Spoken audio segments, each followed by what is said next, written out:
El día de ayer, senadores del Partido Acción Nacional acudieron a la Suprema Corte para presentar un recurso de anticonstitucionalidad por la reforma a la ley orgánica del Poder Judicial. Lo que se busca es que permanezcan los fideicomisos del Poder Judicial. Le pregunto esto, presidente, porque usted lanzó la propuesta para que los 15,000 millones de pesos que se valoran están en estos fideicomisos que los legisladores decidieron que se eliminaran, podrían ocuparse para atender la situación en Acapulco.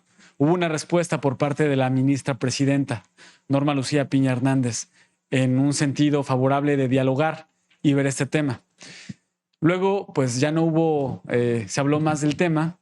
Ayer los legisladores del PAN, pues insisten en que se mantengan estos fideicomisos que se ha puesto de manifiesto. Algunos de ellos son para mantener pues privilegios que no tienen muchos funcionarios públicos, pero que sí tienen funcionarios de alto nivel en el Poder Judicial.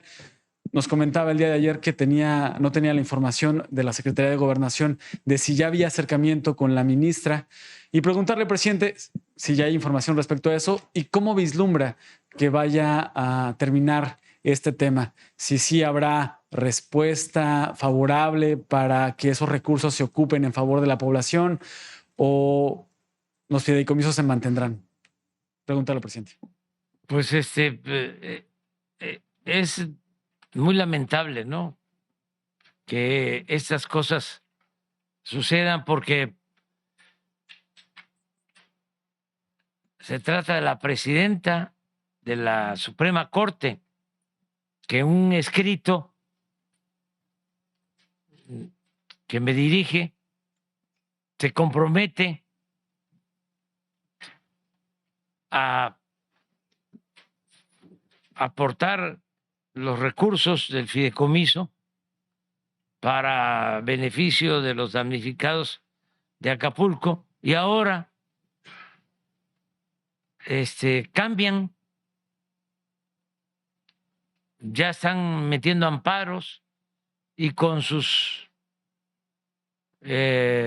aliados del PAN haciendo estas maniobras leguleyas, ¿no? Pero a ver si la secretaria de Gobernación nos dice qué hay, porque incluso no solo fue la presidenta de la Corte, luego del oficio de la presidenta de la Corte, hay un acuerdo del Congreso y firman hasta el representante del PAN. Y ahora se rajan, se echan para atrás.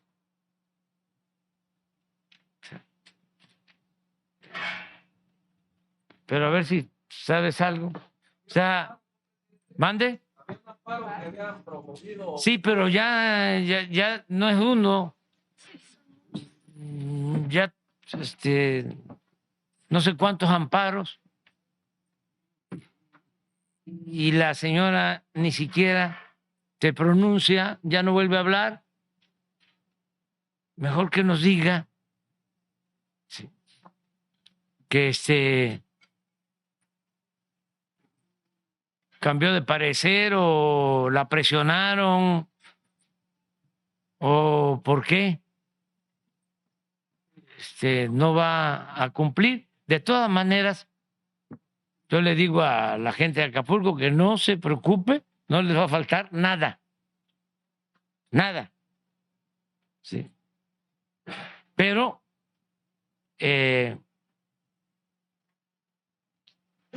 ¿cómo es posible que este fideicomiso de 15,000 millones, o sea, cómo es posible que tengan tantos privilegios los ministros, que ganen 700,000 pesos mensuales? Ganan más que los ministros del gobierno de Estados Unidos.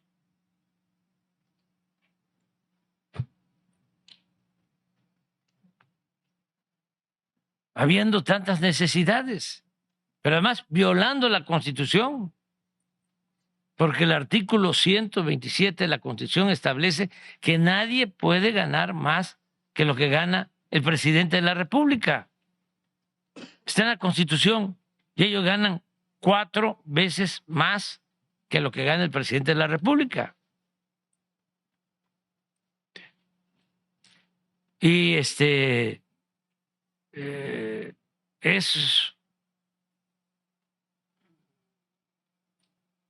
un gremio muy conservador, porque cuando hicieron la asociación, cuando se llevó a cabo la mezcla que se conoce como PRIAN, entonces en pago,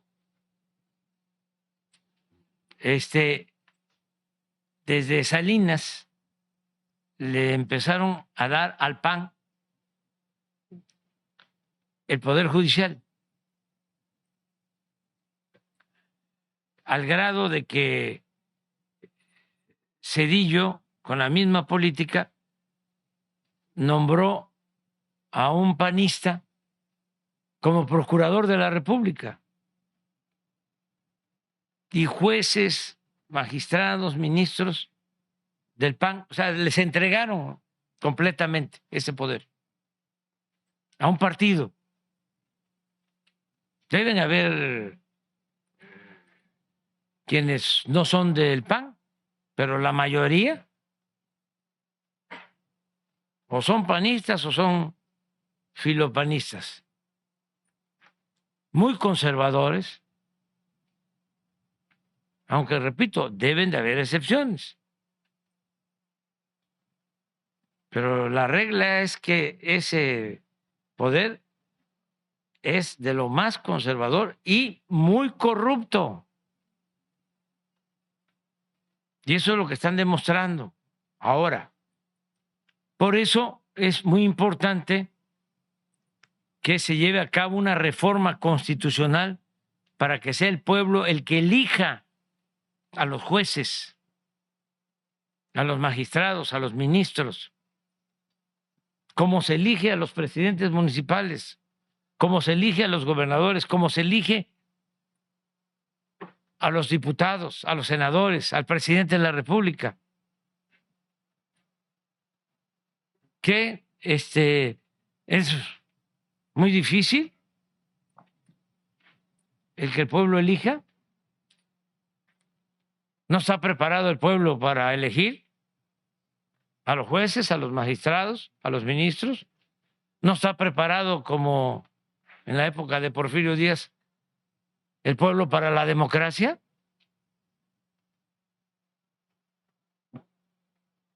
Entonces, sí es interesante esto, tratarlo. A ver si ya te hice esperar mucho. No. Gracias, presidenta. En efecto, bueno, primero señalar que se tuvo un encuentro con la ministra presidenta. Se nos informó pues que derivado de estos amparos y de la acción de inconstitucionalidad que ahora, bueno, presentó 50 senadores de la República, pues que habría que esperar a esa resolución por parte de los ministros, que no era posible que se pudiera tomar esa determinación hasta en tanto no se resuelva por la Corte. ¿Qué es lo que nosotros hemos venido planteando? Varias cosas. De entrada, hay que señalar que son los propios jueces y magistrados, teniendo interés en este asunto, los que están promoviendo estos amparos y ellos mismos son los que están determinando las suspensiones. Solamente para dar un ejemplo. Hay 3 amparos con suspensión, hay una acción de inconstitucionalidad. Las suspensiones han sido por jueces, magistrados de Chihuahua, por la Asociación de Jueces y Magistrados de la Ciudad de México y de jubilados de Morelos. Pero en el segundo amparo, el de la Asociación de Magistrados y Jueces, la jueza de la causa era agremiada a la misma organización. Entonces, ella promueve el amparo y ella misma decide la suspensión. Si eso no es conflicto de interés, pues entonces no sabemos qué signifique el conflicto de interés. Entonces, eso por un lado, pero por el otro, lo que hemos venido planteando es que hay suspensión de amparo cuando se presume que puede haber una afectación. En este caso, como ya todos sabemos, ya ha habido transparencia al respecto, no hay ningún tipo de afectación en los derechos ni de jueces, ni de magistrados, ni de ningún trabajador del Poder Judicial, porque como hemos dicho en este espacio, el presidente ha mostrado, los recursos que provienen de derechos laborales vienen del presupuesto de la Federación. Ahora recientemente aprobado, donde se integran todos los recursos de sus jubilaciones, de sus servicios médicos y de todas estas prestaciones. Entonces, no debería de haber este tipo de suspensiones, no solamente porque hay un conflicto de interés entre quien las está interponiendo y quien resuelve, sino porque no existe ningún tipo de derecho afectado. En ese sentido, debería de avanzar este compromiso de regresar los recursos de los fideicomisos, porque como se sabe, pues es una decisión ya del Congreso. O sea, pasó por la Cámara de Diputados y pasó por la Cámara de Senadores el que se extingan estos fideicomisos y que pasen al presupuesto, etiquetándose ahora incluso ya viene en el presupuesto una cláusula, presidente, donde se establece que los recursos que pudiesen regresarse de los fideicomisos ya vienen etiquetados para exclusivamente ser utilizados en el caso de Acapulco y los damnificados de Acapulco.